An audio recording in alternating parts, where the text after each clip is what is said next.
As we move forward with our webinar, I would like to share that during the planning process, we sought out Canadian and Mexican entrepreneurs who exemplify not only the potential to develop business opportunities in both markets, but also the courage and mindset to turn business plans into realities.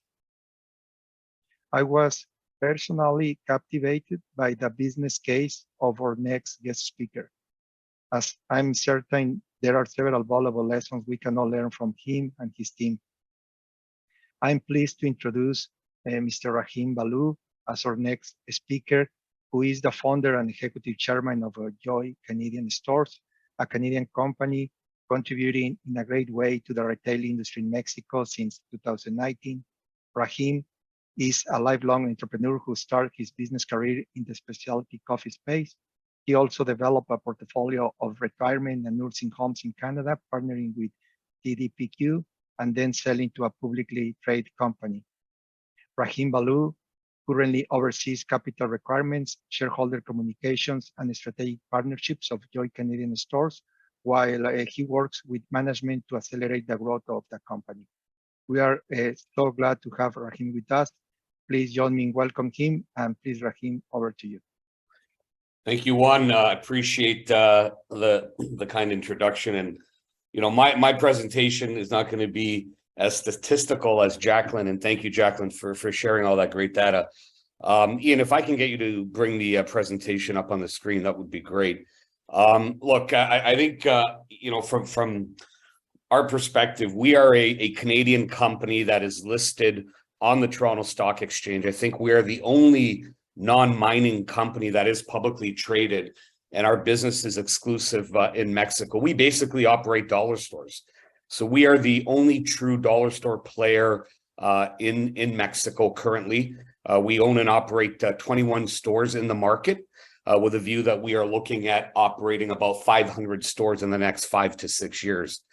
One probably will ask a question, why dollar stores, Rahim, and why Mexico? My story is a little bit different. In 2011, I sold my company to a public company, and I was in the retirement nursing home business. I've had a house in Playa del Carmen for the last 20 years. And at that time in 2011, my plan was kind of to retire. I was young, 37 years old. And my wife and my daughter, we kind of said, look, we're going to hang out in Mexico a little bit more. We love the country with no intention of doing business. I'm going to fast forward a little after, 2, 3, 4 years, 5 years living on a beach. And being young, you kind of get bored, gaining a lot of weight, just hanging out and enjoying the Mexican lifestyle. After 5 years, it was time to do something. And what's interesting is that we were going to a kid's birthday party, and my wife turned around and said, Rahim, go to the dollar store and pick up a gift bag. And that's kind of how this idea came about. The year was 2016.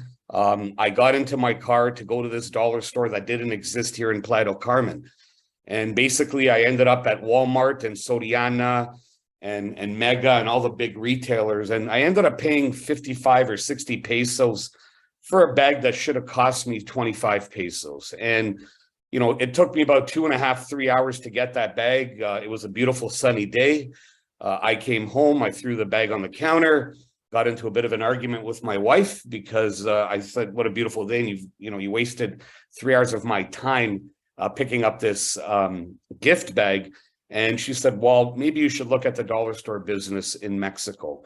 And I kind of shrugged it off. I didn't really think about it. And that fall, that September of 2016, I was back in Toronto, and I kind of just punched Dollarama, which is a Canadian dollar store operator. And I was pleasantly surprised that Dollarama had approximately 1,400 stores in Canada with a population of 35 million people. So I started, investigating, buying some stock of Dollarama, and I got infatuated with dollar stores.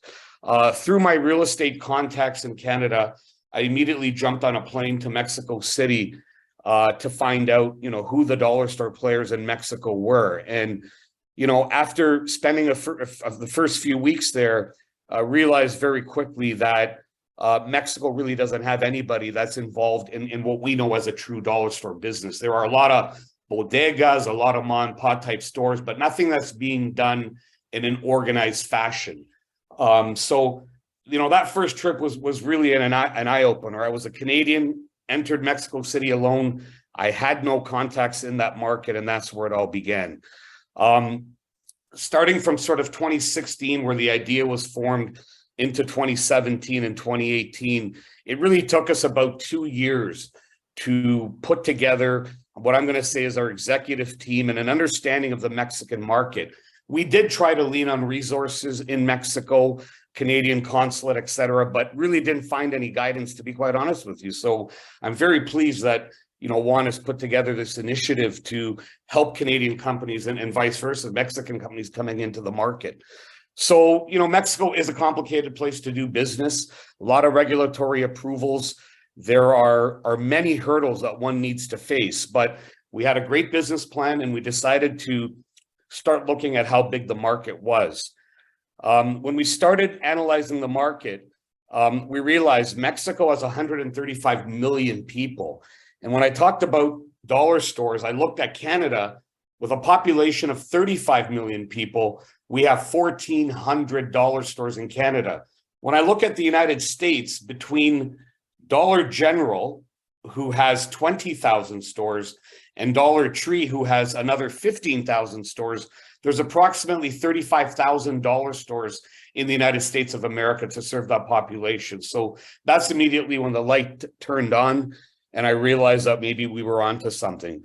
So again, we spent 2 years understanding the supply chain of getting goods into the country. Remember, the dollar store business is all about supply chain. How efficiently can you get goods into the country? And obviously, Mexico is a very tough jurisdiction to bring goods in. There are many licenses required. And a simple example is that I could buy this pen from China that might have a 40% duty in Mexico, but that same pen coming from a country like Turkey may only have a 15% duty. Our stores are approximately 5,000 to 6,000 square feet in size. We carry approximately 6,000 to 7,000 SKUs, with 60% of our goods that are coming in from other countries. So they're imported goods, and basically we create our own private label lines. So there was a lot of logistics involved. As I said, we currently operate 21 stores in Mexico currently. We have a view to get to about 500-600 stores in the next 5 or 6 years. A lot of people say, Rahim, that's really ambitious. And when you really look at the dollar store industry in Canada, we have approximately 100 stores opening by Dollarama in a very mature market that already has 1,400 stores. But if you look at the United States, there's approximately 1,000 new Dollar General stores that open on an annual basis, and another 500 Dollar Tree stores opening. So we see Mexico as a huge opportunity in terms of growing our brand. We purposely became a publicly listed company to be able to have that transparency between Mexican investors and Canadian investors. Being a public company, we have access to capital in good markets, and we're continuing to grow.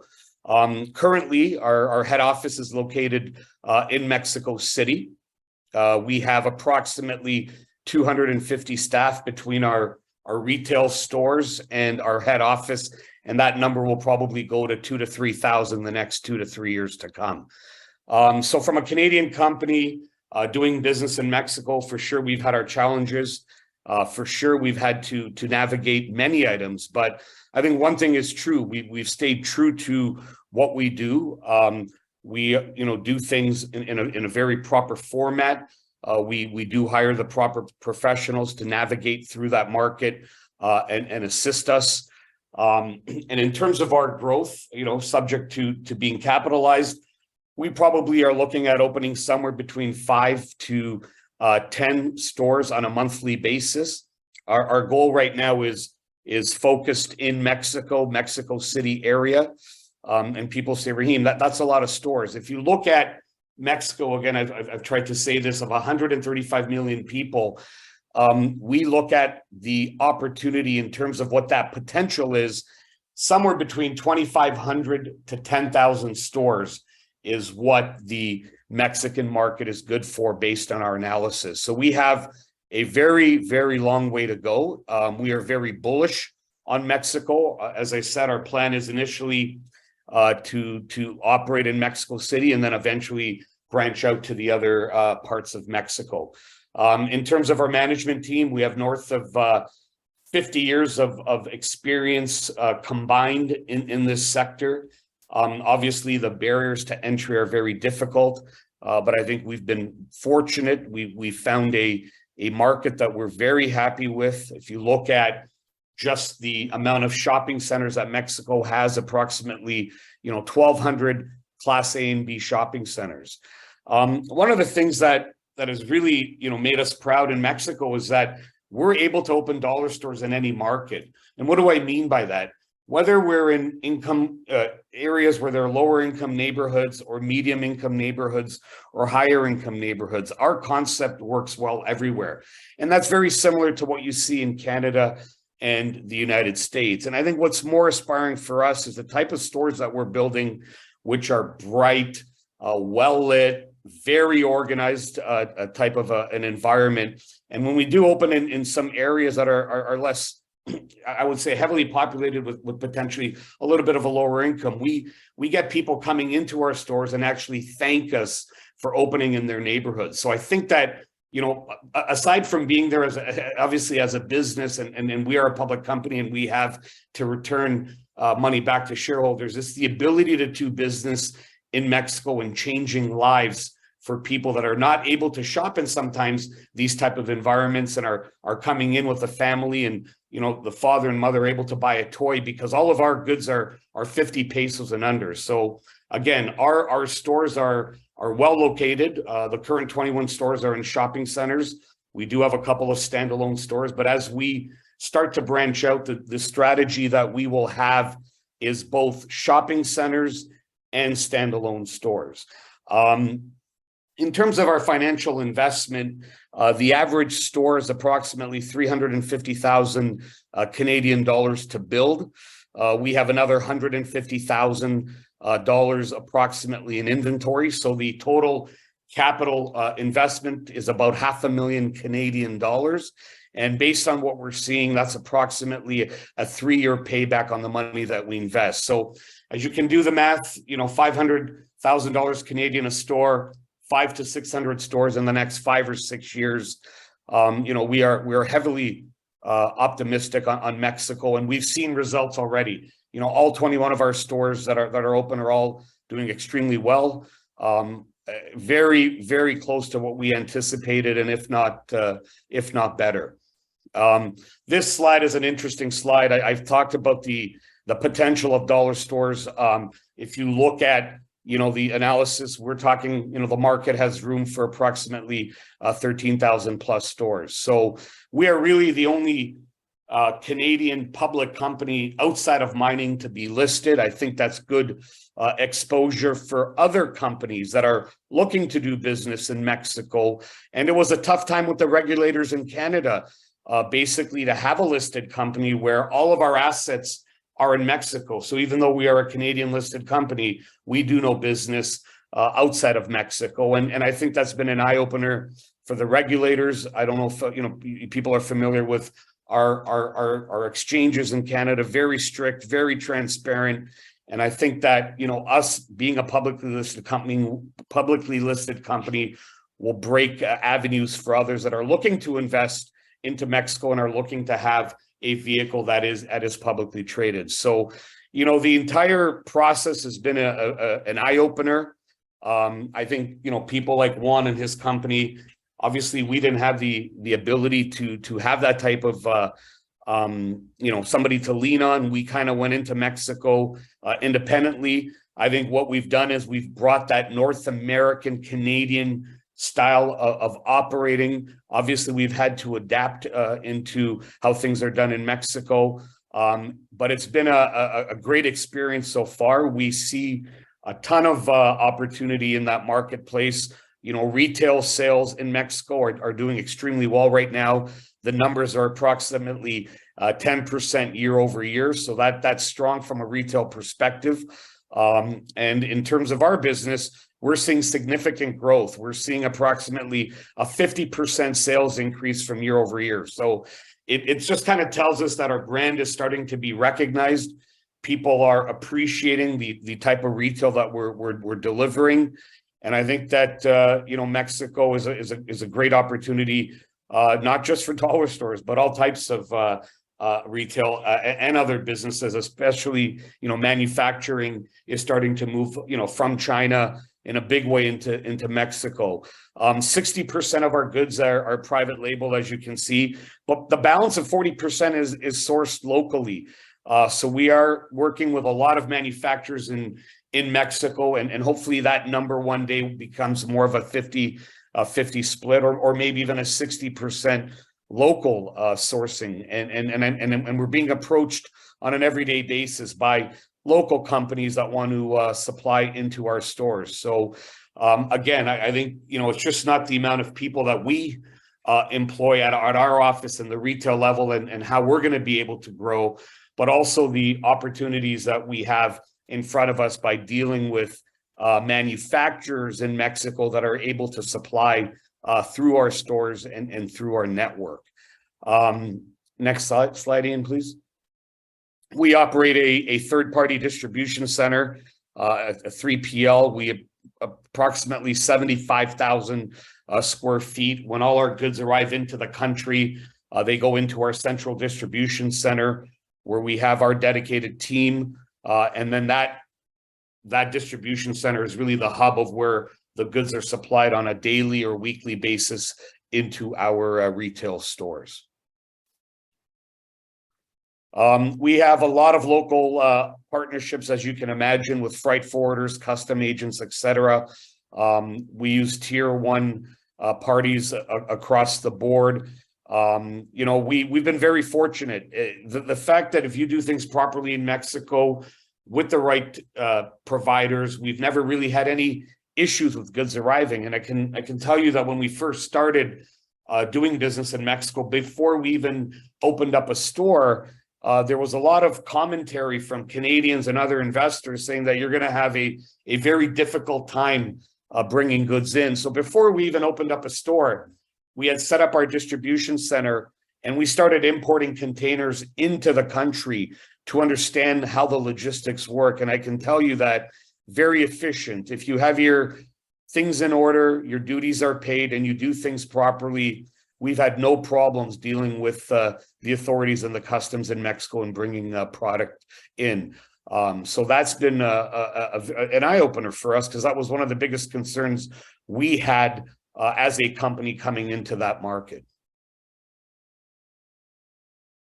We have local investors in Mexico that have approached us, large conglomerates that want to do business. So the fact that we are really the only true dollar store in Mexico, and obviously other people have tried, the barriers to entry are very difficult. You need to be very well capitalized, as you can imagine, in terms of how many containers you need to import, and obviously the capital expenditure in opening up a store. But you have a lot of international retail brands that are coming into Mexico. Miniso is a great example. Oxxo, which is a convenience store chain based out of Mexico, operates 25,000 stores approximately, and Oxxo opens a store every 6 to 8 hours in Mexico. So as you can see, the potential is enormous. These are, this is an interesting stat. So there are other publicly traded companies that are in the dollar store business. Dollarama, for example, has, as I mentioned earlier, 1,400 stores with a market capitalization of approximately $25 billion.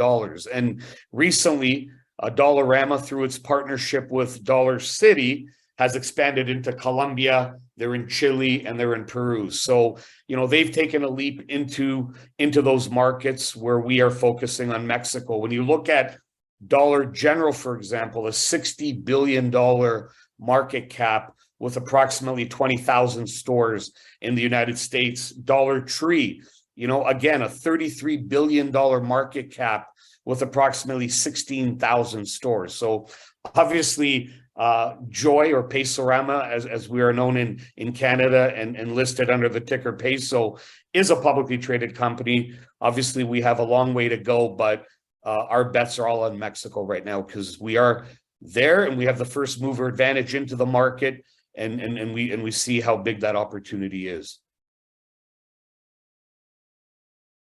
Next slide, please.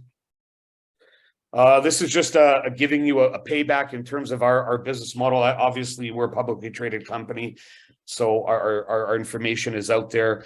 As I said earlier, we invest approximately $350,000 Canadian a store, approximately $150,000 in inventory.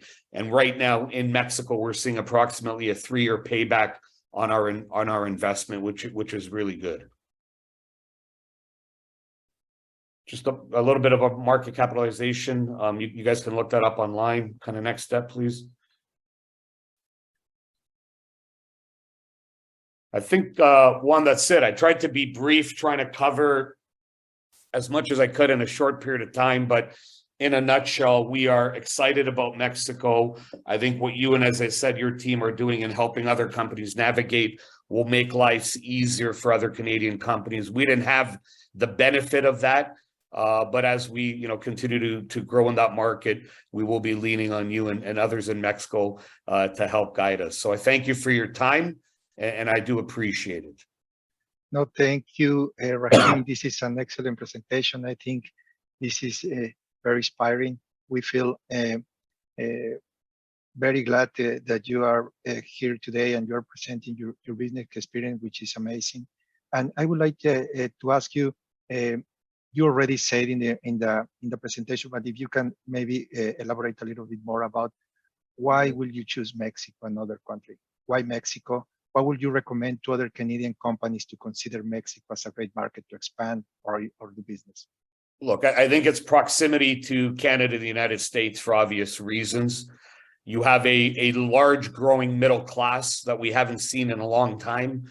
So as a retailer, what am I seeing? I'm seeing people coming in and starting to spend a little bit more money than they were when we first got into the market. So that emerging middle class, the population, you have 135 million people in a country where, especially in a business like ours, which doesn't exist, and I'm sure there's other companies out there, that there's a big market, there's an audience there, and they're receptive to foreign companies. When we advertise that we are JOI Canadian stores, and automatically that gives us an advantage because, a foreign company is here in Mexico. So there is that mindset locally that we are international, and that does help.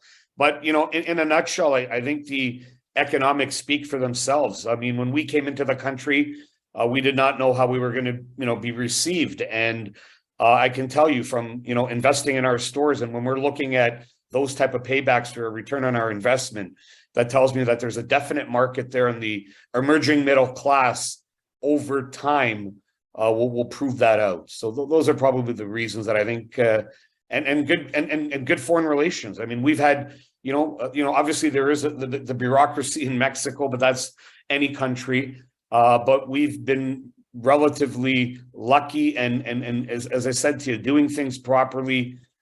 We've had really no real issues in Mexico. We've been welcomed in that market. So we're happy with our investment, and we'll continue to invest. Great. I have this question from Carlos Alonso, a participant. He's asking if your business is this franchise business model, or what is the model that you're following in Mexico? And and the second question is if you are using a third-party distribution center or you have your own. Yeah, so the first part of the question, no, we're not a franchise. We control the brand. So very similar to Dollarama, who owns the 1,400 stores as a corporate-owned entity. We are the same. So we're publicly listed. We want to be able to control our brand, so we're not going to be into the franchising model for now. Not to say that might not change later, but the company is focused on investing its capital in growing. And right now, we are using a third-party distribution center located on the outskirts of Mexico City. We occupy approximately 75,000 square feet of a third-party facility. I think the facility itself is about 1.7 million square feet, where you have other retailers like Costco, like Walmart that use those, that type of a facility for their extra allocation space. But yes, we are using a third-party distribution center currently. Great. My last question, because we're running out of time, is from Jose Trevino. He's asking if do you plan to do any business online? Yeah, it's an interesting question. The dollar store business is really not an online business because, everything is priced at 50 pesos and under, and the average item is approximately 25 to 30 pesos. It just doesn't make sense from a perspective of shipping. The customer that comes into our store is looking for that treasure hunt. They may be coming in for a cleaning supply, and automatically they'll see batteries and a couple of other items, and they start grabbing. So they've come in for one item that is probably 25 or 30 pesos, but by the time they leave, it's 100 to 125 pesos. So it's about that treasure hunt and that shopping experience. And I can tell you, Dollarama with 1,400 stores in Canada, and they believe, by the way, they can open up 2,100 stores in a population of 35 million, hasn't really done any online business. And it's for that reason. That customer coming in on a daily or weekly basis for that one or two items. It's like a convenience store where you go in, you grab one or two things, and you might buy a few more just because you're there and you see something you want. Thank you for your answer. And thank you so much, Rahim, for your time, and congratulations on the impressive progress you have made in Mexico. We are looking forward to see you growth in Mexico. And I don't know if you have some final words that you would like to share. Oh, I want to thank you. And I think, Juan, companies like yours will allow others to come in maybe a little bit easier than it's been for us in terms of navigating alone. But as I said to you earlier, Mexico has been very good to us. We continue to be bullish. And I think there is a huge opportunity for many companies in Canada looking to do business in Mexico. Don't underestimate it. Thank you so much, Rahim, for participating today. We really appreciate you. your contribution and wish you all the best. Thank you. Thank you very much. My pleasure.